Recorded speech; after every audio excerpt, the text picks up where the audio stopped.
Heaven by Ellen G. White. Chapter 15. The Earth Made New. More glorious than we can imagine. The lion we should much dread and fear here will then lie down with the lamb, and everything in the new earth will be peace and harmony. The trees of the new earth will be straight and lofty, without deformity. The saints will have crowns of glory upon their heads and harps of gold in their hands. They will play upon the golden harp and sing redeeming love and make melody unto God. Their former trials and suffering in this world will be forgotten and lost amid the glories of the new earth. Let all that is beautiful in our earthly home remind us of the crystal river and green fields, the waving trees and the living fountains, the shining city and the white-robed singers of our heavenly home. That world of beauty which no artist can picture and no mortal tongue describe. Let your imagination picture the home of the saved, and remember that it will be more glorious than your brightest imagination can portray. Human language is inadequate to describe the rewards of the righteous. It will be known only to those who behold it. Maranatha, page 355. A fear of making the future inheritance seem too material has led many to spiritualize away the very truth which lead us to look upon it as our home. Christ assured his disciples that he went to prepare mansions for them in the Father's house. Those who accept the teachings of God's word will not be wholly ignorant concerning the heavenly abode. And yet, eye hath not seen, nor ear heard, neither have entered into the heart of men the things which God hath prepared for them that love him. 1 Corinthians chapter 2, verse 9. Human language is inadequate to describe the rewards of the righteous. It will be known only to those who behold it. No finite mind can comprehend the glory of the paradise of God. The Great Controversy, pages 674 and 675. Garden of Eden restored. The Garden of Eden remained upon the earth long after man had become an outcast from its pleasant path. The fallen race were long permitted to gaze upon the home of innocence, their entrance barred only by the watching angels. At the cherubim guarded gate of paradise, the divine glory was revealed. Hither came Adam and his sons to worship God. Here they renewed their vows of obedience to that law, the transgressions of which had banished them from Eden. When the tide of iniquity overspread the world, and the wickedness of men determined their destruction by a flood of waters, the hand that had planted Eden withdrew it from the earth. But in the final restitution, when there shall be a new heaven and a new earth, Revelation chapter 21 verse 1, it is to be restored, more gloriously adorned than at the beginning. Then they that have kept God's commandments shall breathe in immortal vigor beneath the tree of life, and through unending ages the inhabitants of sinless worlds shall behold, in that garden of delight, a sample of the perfect work of God's creation, untouched by the curse of sin, a sample of what the whole earth would have become had man but fulfilled the Creator's glorious plan. Patriarchs and Prophets, page 62. The redeemed will grow physically to their full stature. All blemishes and deformities are left in the grave, restored to the tree of life in the long-lost Eden. The redeemed will grow up. Malachi chapter 4, verse 2. To the full stature of the race in its primeval glory, the last lingering traces of the curse of sin will be removed, and Christ's faithful ones will appear in the beauty of the Lord our God, in mind and soul and body reflecting the perfect image of their Lord. O wonderful redemption, long talked of, long hoped for, contemplated with eager anticipation, but never fully understood. The Great Controversy, page 645. Mrs. White's vision of the new earth. With Jesus at our head, we all descended from the city down to this earth on a great and mighty mountain, which could not bear Jesus up, and it parted asunder, and there was a mighty plain. Then we looked up and saw the great city, with 12 foundations, 12 gates, three on each side, and an angel at each gate. We all cried out, "The city, the great city, it's coming. It's coming down from God out of heaven." And it came and settled on the place where we stood. Then we began to look at the glorious things outside of the city. There I saw most beautiful houses that had the appearance of silver supported by 4 pillars set with pearls, most glorious to behold, which were to be inhabited by the saints, and in them was a golden shelf. I saw many of the saints go into the houses, take off their glittering crowns and lay them on the shelf, then go out into the field by the houses to do something with the earth, not as we have to do with the earth here. A glorious light shone all about their heads, and they were continually offering praises to God. And I saw another field full of all kinds of flowers, and as I plucked them, I cried out, "They will never fade." Next I saw a field of tall grass most glorious to behold. It was living green and had a reflection of silver and gold, as it waved to the glory of King Jesus. Then we entered a field full of all kinds of beasts, the lion, the lamb, the leopard, and the wolf, all together in perfect union. We passed through the midst of them, and they followed on peaceably after.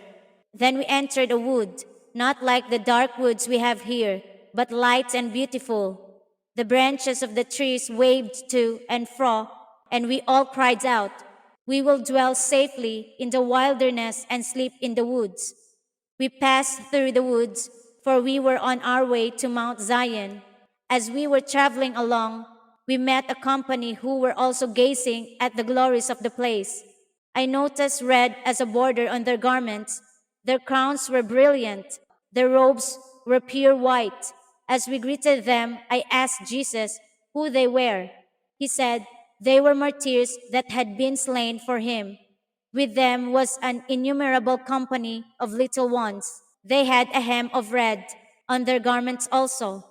Mount Zion was just before us, and on the mount was a building which looked to me like a temple, and about it were 7 other mountains, on which grew roses and lilies. And I saw the little ones climb, or if they chose, use their little wings and fly to the top of the mountains, and pluck the never fading flowers. There were all kinds of trees to beautify the place: the box, the pine, the fir, the oil, the myrtle, the pomegranate, and the fig tree, bowed down with the weight of its timely figs, that made the place all over glorious. And as we were about to enter the temple, Jesus raised his lovely voice and said, "Only the 144,000 enter this place." And we shouted, "Alleluia!" The temple was supported by 7 pillars, all of transparent gold, set with pearls most glorious. The things I saw there I cannot describe. Oh, that I could talk in the language of Canaan. Then could I tell a little of the glory of the better world. I saw there tables of stone in which the names of 144,000 were engraved in letters of gold. After we beheld the glory of the temple, we went out, and Jesus left us and went to the city. Soon we heard his lovely voice again, saying, "Come, my people, you have come out of great tribulation and done my will. Suffered for me, come into supper, for I will guard myself and serve you." We shouted, "Alleluia!" Glory, and entered into the city. And I saw a table of pure silver. It was many miles in length, yet our eyes could extend over it. I saw the fruit of the tree of life, the manna, almonds, figs, pomegranates, grapes, and many other kinds of fruit. I asked Jesus to let me eat of the fruit. He said, "Not now. Those who eat of the fruit of this land go back to earth no more. But in a little while, if faithful, you shall both eat of the fruit of the tree of life and drink of the water of the fountain." And he said, "You must go back to earth again and relate to others what I have revealed to you."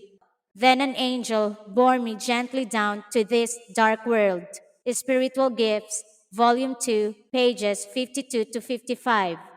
In heaven, all is purity and peace. Through Christ alone can you make sure of heaven, where all is purity, holiness, peace, and blessedness, where there are glories that mortal lips cannot describe.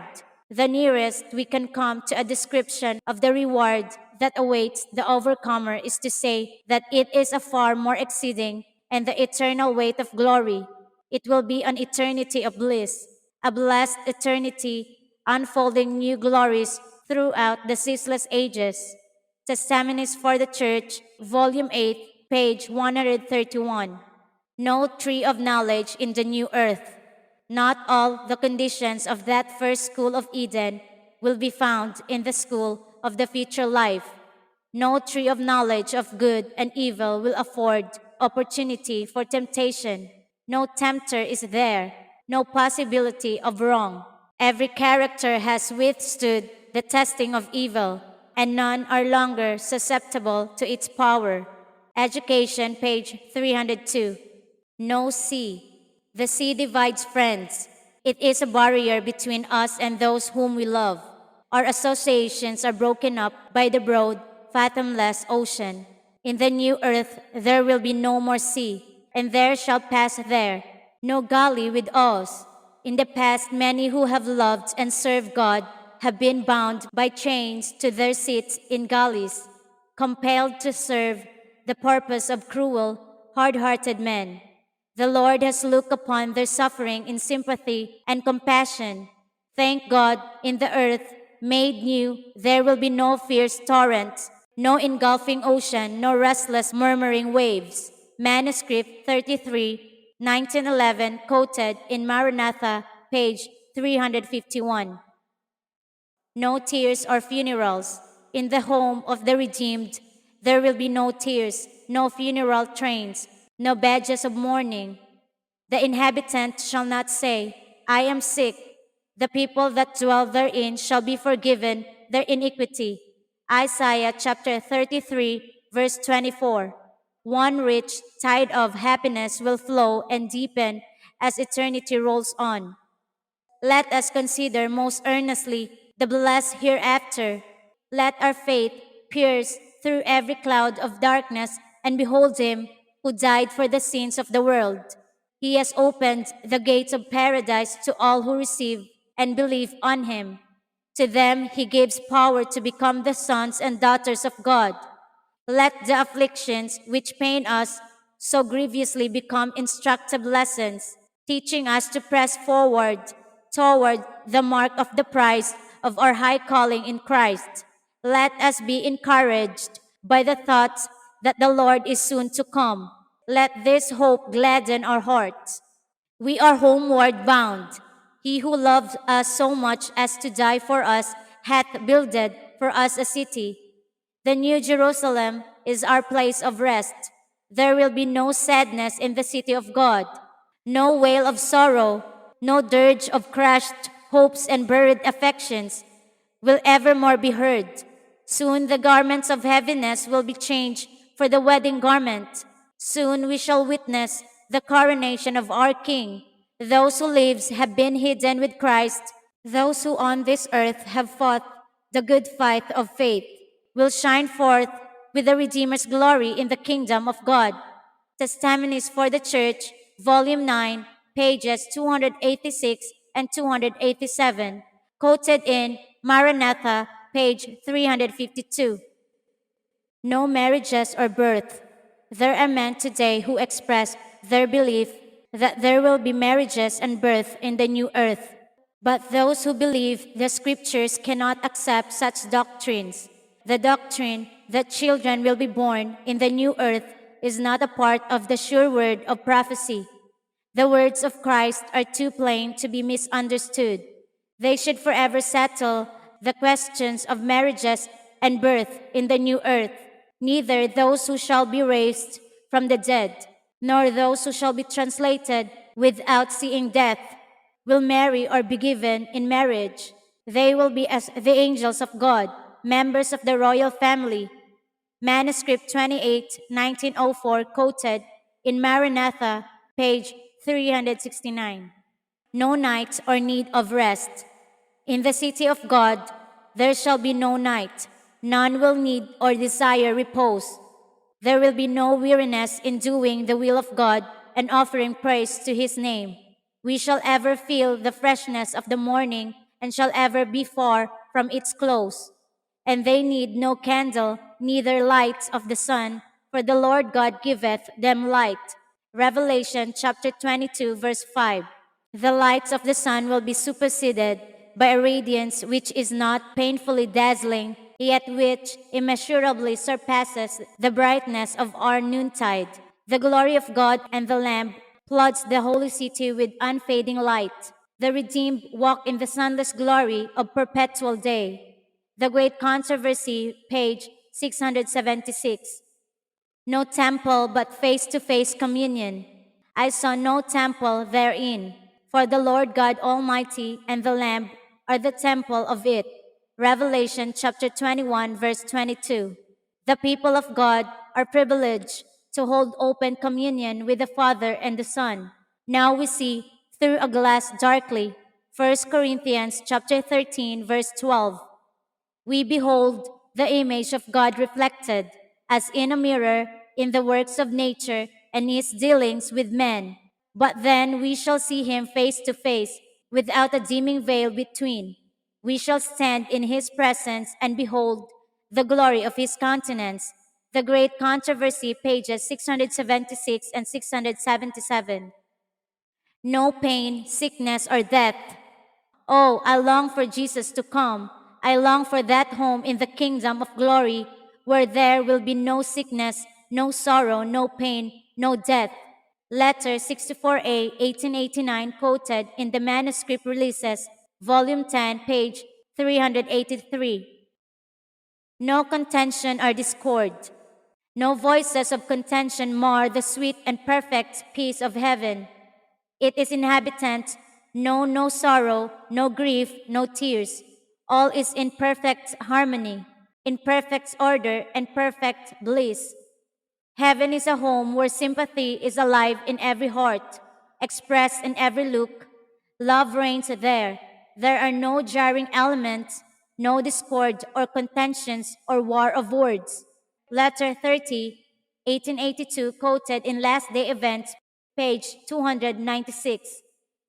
The Sabbath will continue to be observed in the new earth. I was shown that the law of God would stand fast forever and exist in the new earth to all eternity.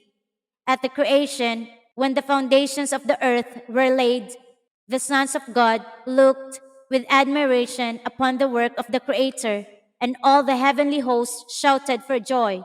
It was then that the foundation of the Sabbath was laid.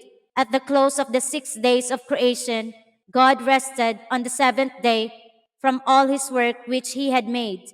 And he blessed the seventh day and sanctified it, because that in it he had rested from all his work. The Sabbath was instituted in Eden before the fall, and was observed by Adam and Eve and all the heavenly host. God rested on the seventh day, and blessed and hallowed it. I saw that the Sabbath never will be done away, but that the redeemed saints and all the angelic host will observe it in honor of the great Creator to all eternity. Early Writings, page 217. The Sabbath was not for Israel merely, but for the world. It had been made known to man in Eden. And like the other precepts of Decalogue, it is of imperishable obligation of that law of which the fourth commandment forms a part. Christ declares, "Till heaven and earth pass, one jot or one tittle shall in no wise pass from the law." Matthew chapter 5, verse 18. So long as the heavens and the earth endure, the Sabbath will continue as a sign of the Creator's power. And when Eden shall bloom on earth again, God's holy rest day will be honored by all beneath the sun. From one Sabbath to another, the inhabitants of the glorified new earth shall worship before me, saith the Lord. The Desire of Ages, page 283, quoted in The Faith I Live By, page 37. Communion with the faithful of all ages. There the redeemed shall know, even as also they are known. The loves and sympathies which God Himself has planted in the soul shall there find truest and sweetest exercise. The pure communion with the holy beings, the harmonious social life with the blessed angels and with the faithful ones of all ages, who have washed their robes and made them white in the blood of the Lamb. The sacred ties that bind together the whole family in heaven and earth. Ephesians chapter 3 verse 15. These help to constitute the happiness of the redeemed. The Great Controversy, page 677. The happiness of others is the joy of the redeemed. Everything in heaven is noble and elevated. All seek the interest and happiness of others. No one devotes himself to looking out and caring for self. It is the chief joy of all holy beings to witness the joy and happiness of those around them. Testaments for the Church, Volume 2, page 239. God's people are at home in the new earth. In the Bible, the inheritance of the saved is called a country. Hebrews chapter 11, verses 14 to 16. There the heavenly shepherd leads the flock to fountains of living waters. The tree of life yields its fruit every month, and the leaves of the tree are for the service of the nations. There are ever-flowing streams, clear as crystal, and beside them waving trees cast their shadows upon the paths prepared for the ransom of the Lord. There the wide-spreading plains swell into hills of beauty. The mountains of God rear their lofty summits. On those peaceful plains, beside those living streams, God's people, so long pilgrims and wanderers, shall find a home. My people shall dwell in a peaceable habitation, and in sure dwellings and in quiet resting places. Violence shall no more be heard in thy land, wasting nor destruction within thy borders. But thou shalt call thy walls salvation, and thy gates praise. They shall build houses and inhabit them, and they shall plant vineyards and eat the fruit of them. They shall not build, and another inhabit. They shall not plant, and another eat. Mine elect shall long enjoy the work of their hands. Isaiah chapter 32, verse 18, chapter 60, verse 18, Isaiah chapter 65, verse 21 and 22.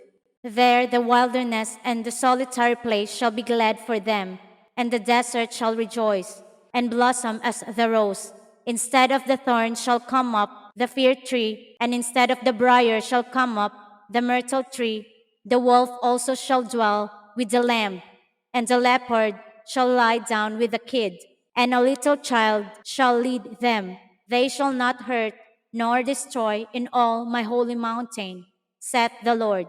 Isaiah chapter 35, verse 1, chapter 55, verse 13, Isaiah chapter 11, verse 6 and 9. The Great Controversy, pages 675 and 676. The redeemed will live active, purposeful lives. In the earth made new, the redeemed will engage in the occupations and pleasures that brought happiness to Adam and Eve in the beginning. The Eden life will be lived, the life in garden and field. They shall build houses and inhabit them, and they shall plant vineyards and eat the fruit of them. They shall not build and another inhabit. They shall not plant and another eat. For as the days of a tree are the days of my people, and mine elect shall long enjoy the work of their hands. Prophets and Kings, pages 730 and 731, quoted in the Adventist Home, page 549. There every power will be developed, every capability increased. The grandest enterprises will be carried forward. The loftiest aspirations will be reached, the highest ambitions realized, and still there will arise new heights to surmount, new wonders to admire, new truths to comprehend, fresh objects to call forth, the powers of body and mind and soul. Education, page 306, quoted in The Adventist Home, page 549.